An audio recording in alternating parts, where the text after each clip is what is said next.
You're a king, Mama said. You're a clown. 'Cause once you drive up a mountain, remember, boy, everyone's counting on you. Once you drive up a mountain, you can't back down.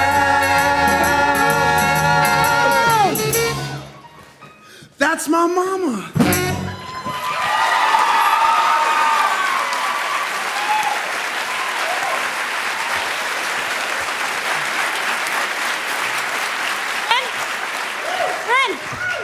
Ren, thank God you're here. Chuck and Ariel got into a big fight. Yeah, Chuck beat her up. I think she might have a black eye. Oh, come on, boys, let's get his ass. Willard, stop!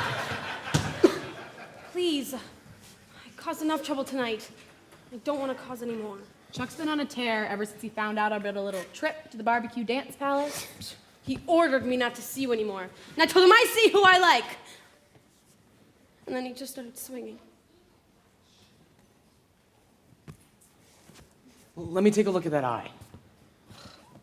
Ren, I'm just so mad at myself. I don't know why I was with him in the first place.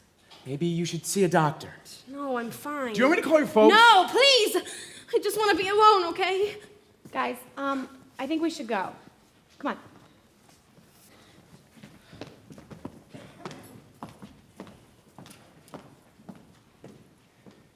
Do you want some company? No. Yes. Are you sure? I mean, I won't take it personally if... Wait. Shh. What? No, listen. What? No, come on, Ren. We'll miss it. What? Come Where are we on. going?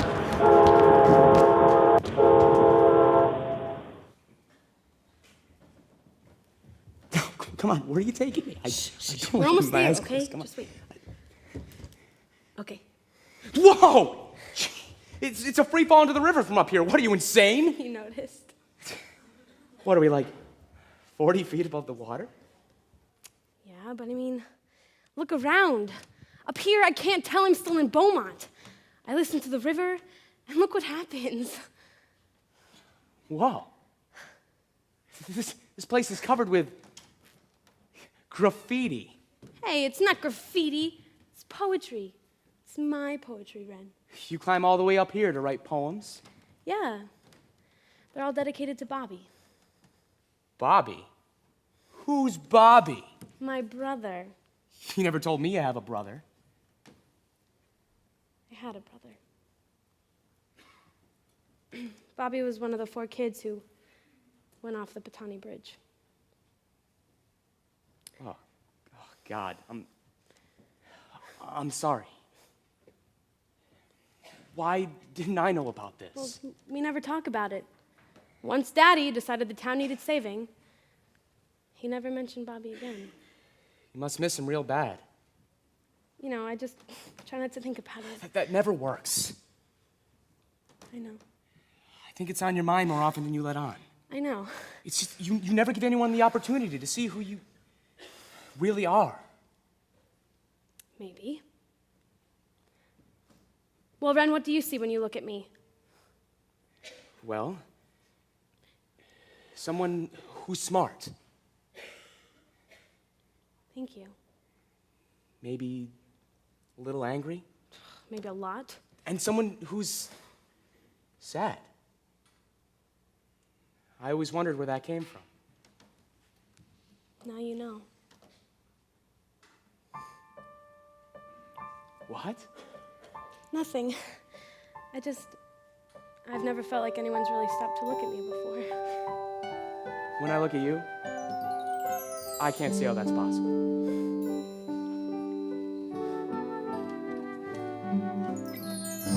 I thought that dreams belonged to other men. 'Cause each time I got close, they'd fall apart again. I feared my heart would beat in secrecy. I faced the nights alone. Well, how could I have known that all my life I only needed you? Whoa, almost paradise. We're knocking on heaven's door. Almost paradise.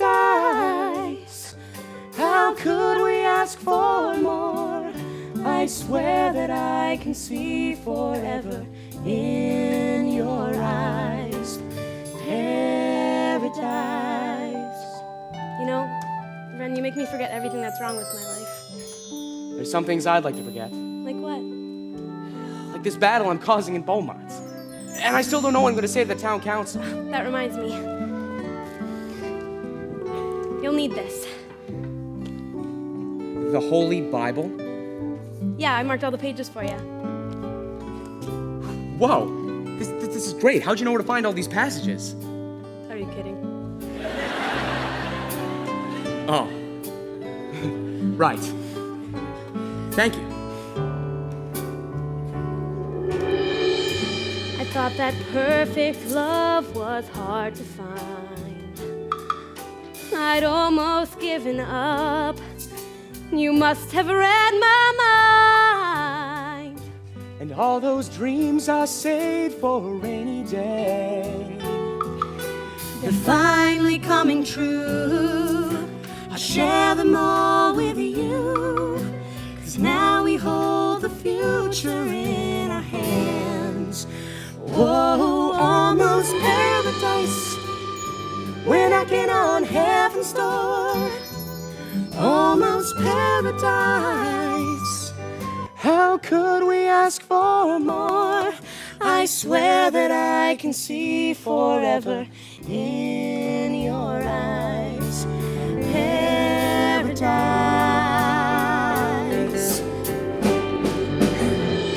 And in your arms, salvation's not so far away. It's getting closer, closer every day.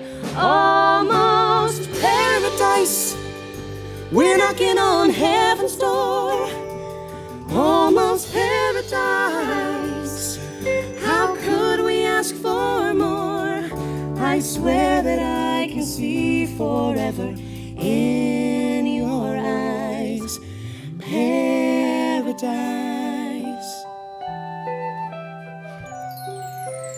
Paradise. Paradise.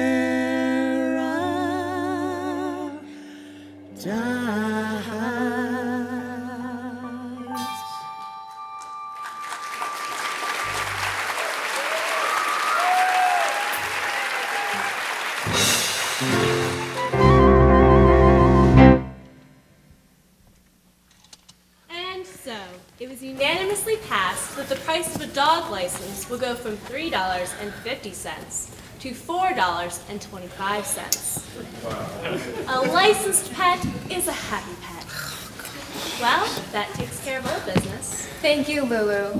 And now, on to new business. Yeah, new business. About time. All right. Before we begin, I would like to remind the young people who have joined us here this evening that this meeting has been convened to consider official town business.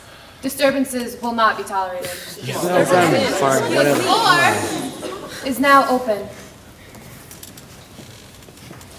Yes. My name is Ren McCormick, and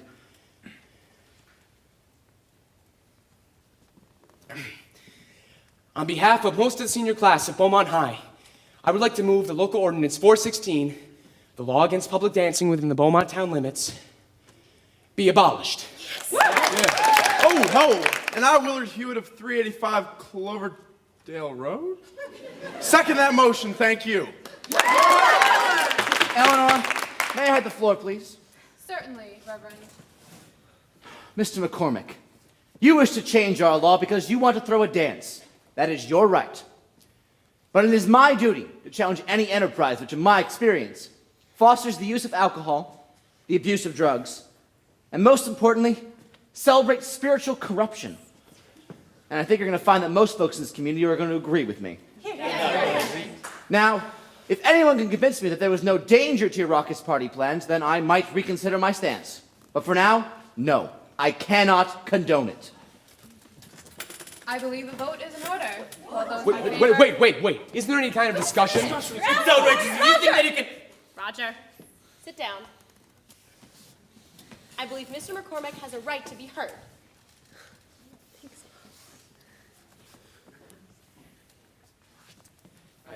I just wanted to say a few words. Because I think this idea scares a lot of people. It shouldn't.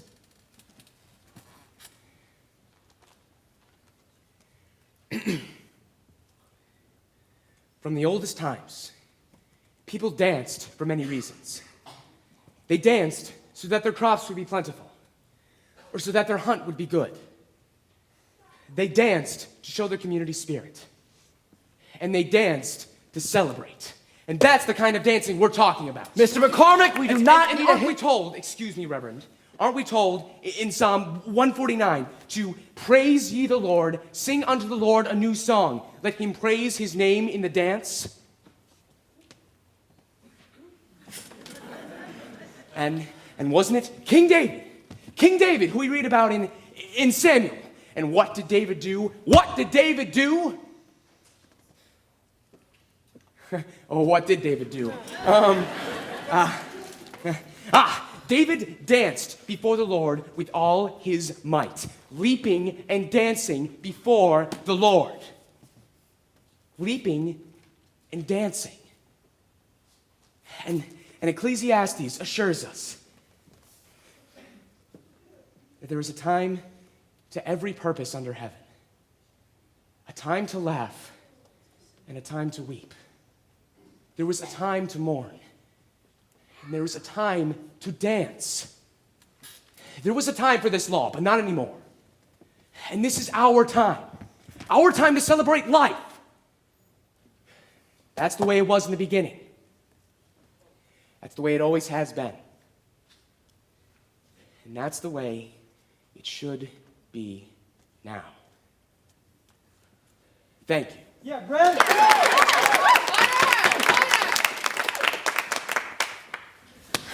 There is a motion on the floor to repeal Local Ordinance 416. How does the council vote? No. No. No. No. No. The motion is defeated, and I believe this meeting is adjourned.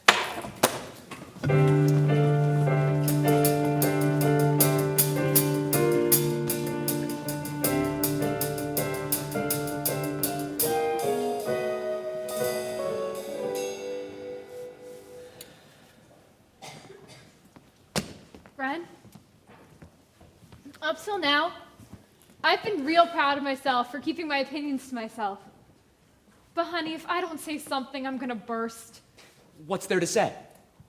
The council voted and I lost. Sweetie, you never had a prayer. That's not funny, Mom. Listen, Ren, when you got to that part about leaping and laughing and weeping and dancing, which I loved, by the way, don't get me wrong, I was watching the faces of the town council members.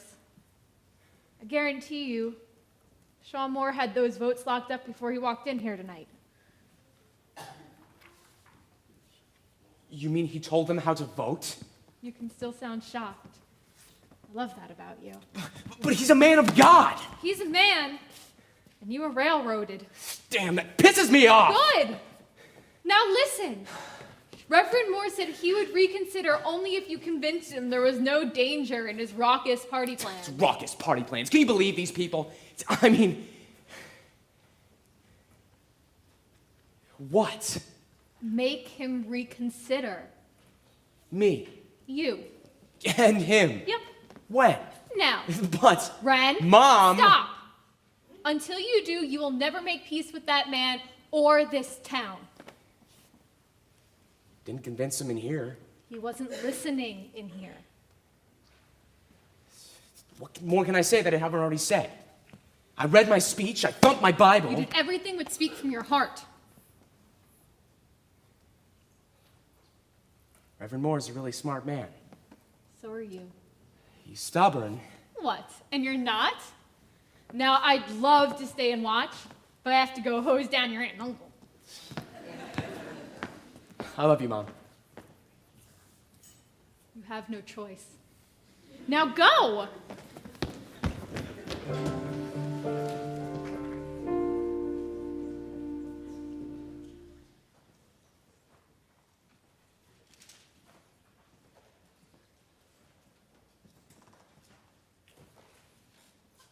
Reverend, Mr. McCormick? It's late. I have a question. And it couldn't wait till morning? One question. Reverend Moore, before tonight's meeting, did you tell the council how to vote? We discussed the issue, of course. But did you tell them how to vote? Ren, this is more than a question of a Did day. you? Reverend, I understand what this town has been through. No, I don't think you do. If you did, you wouldn't have provoked your classmates to reopen the wounds that we have healed. You wouldn't These have... wounds are not healed. If they were, people wouldn't be glaring at me on the street or snubbing my mom at the market. They wouldn't be boycotting my uncle's business. And you wouldn't be fixing the vote in the town council. I thought I was trying to put an end to this nonsense. Nonsense? I'm just trying to throw a dance. Dancing is not what killed those 4 kids in the Batani Bridge. Mr. McCormick! And I know your son was one of them. And I'm sorry for your loss. I truly am. But you were not honoring their memory by shutting out the world. Like you would know. And you can explain I it. never said How that. can you presume to know what I've been through? You can't possibly understand. Good night, Mr. McCormick. Please, if I Mr. only... McCormick, I would like to be alone. Sir, you already are!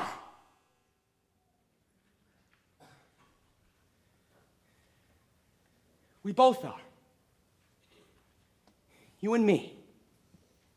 We've both lost somebody. And even though people say they understand, they don't. Not really. I bet you ask yourself 100 times a day, why? I do. I ask, why'd my dad leave? Was it something I did?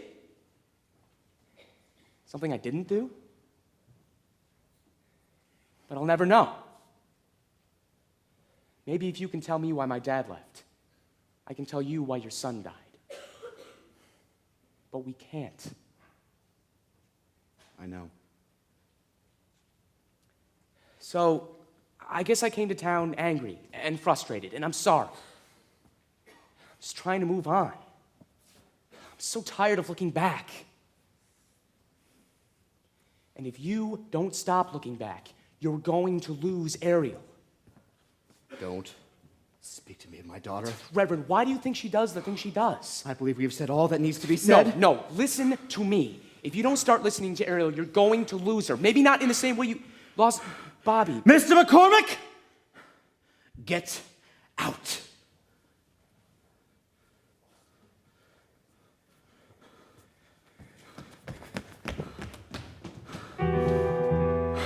Oh, yes, he has all the answers. He's gonna set me straight.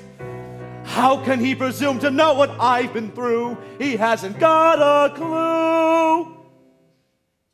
But how could anyone, unless they've had a son?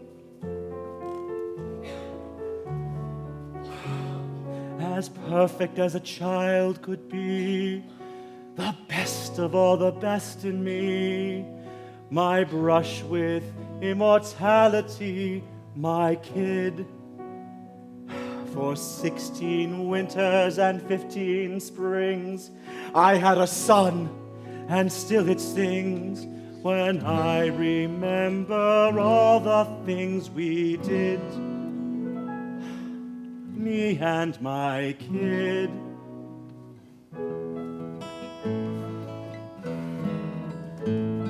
Simple things like fishing at the lake, tiptoeing out before dawn.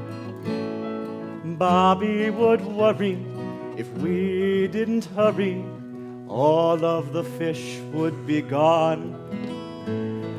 We would sit and huddle in the boat, waiting for something to bite. And I'd watch the sun rise in my own son's eyes.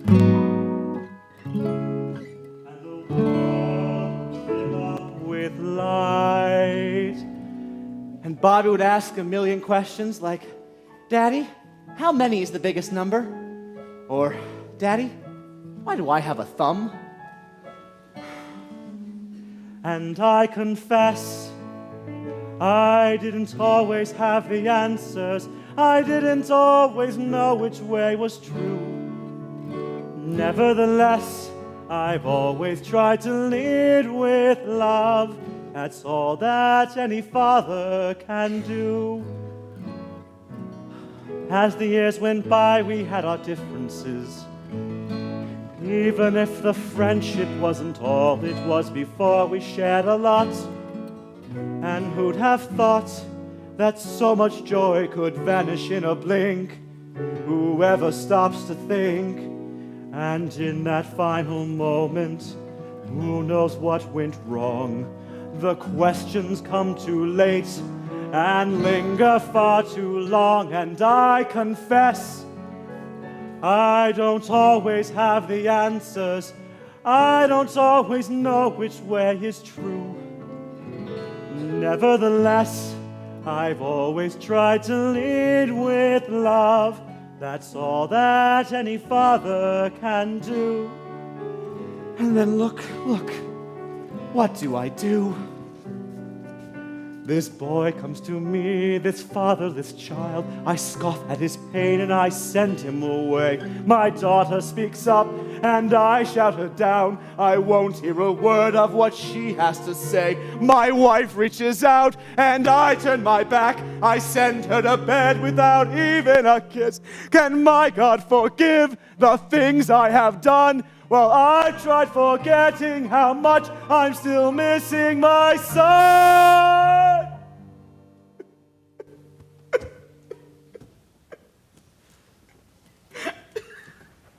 Daddy? Oh, I didn't hear you come in. You didn't come home for dinner. Mom thought you'd be here. I wasn't hungry. Daddy, who was that? That was your friend Ren.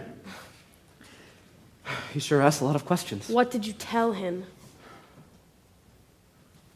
For once, I didn't know what to say. I think I'm running out of the answers. Daddy, I know it's hard for you. And I know I don't make it any easier. I just don't know if I believe in all the same things you believe in, you know? But I believe in you, Daddy.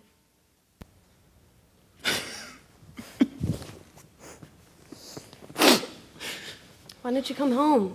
You have a sermon in the morning. If I can figure out what to say. You will.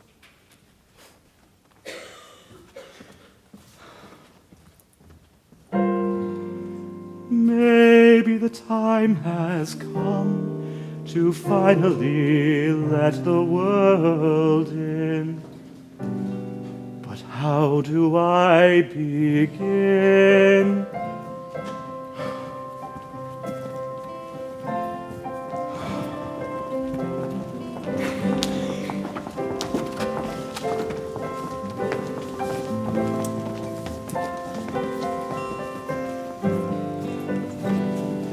Give me strength and maybe then I can reach my fellow men, so we all may rise again.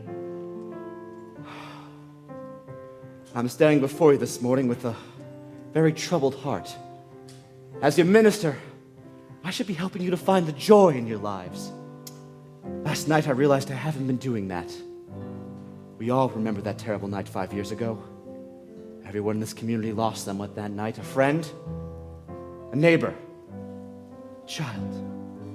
And I, no.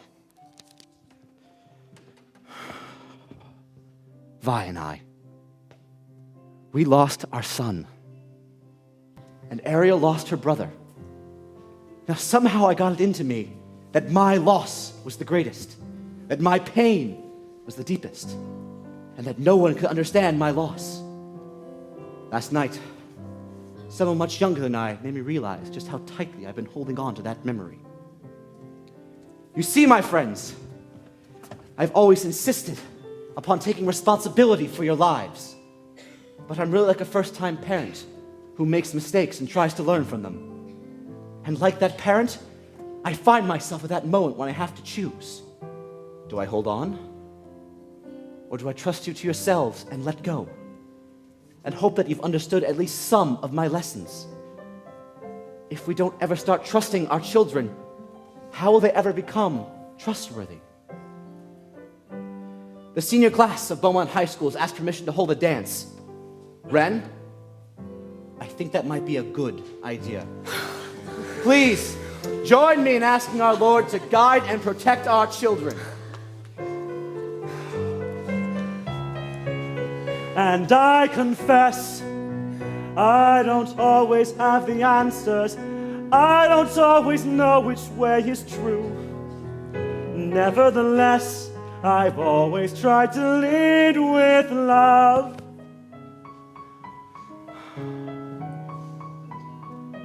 That's all that any father can do.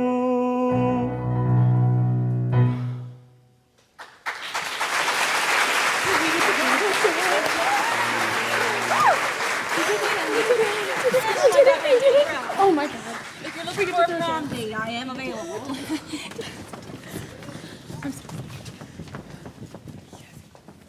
Travis Lyle, get down here.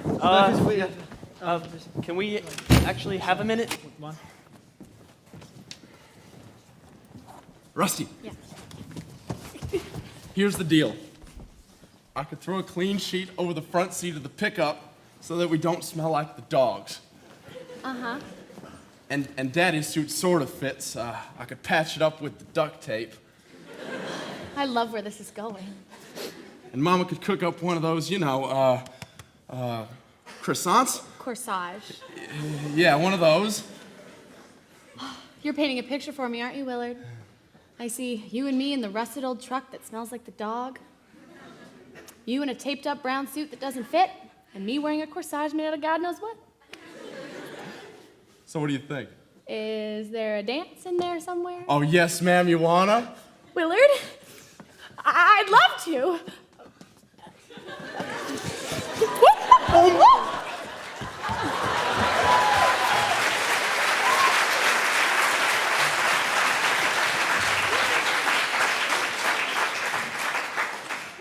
Don't even think about it.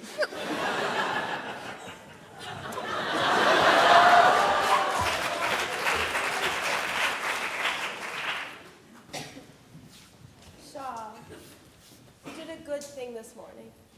I'm still not convinced it was the right thing.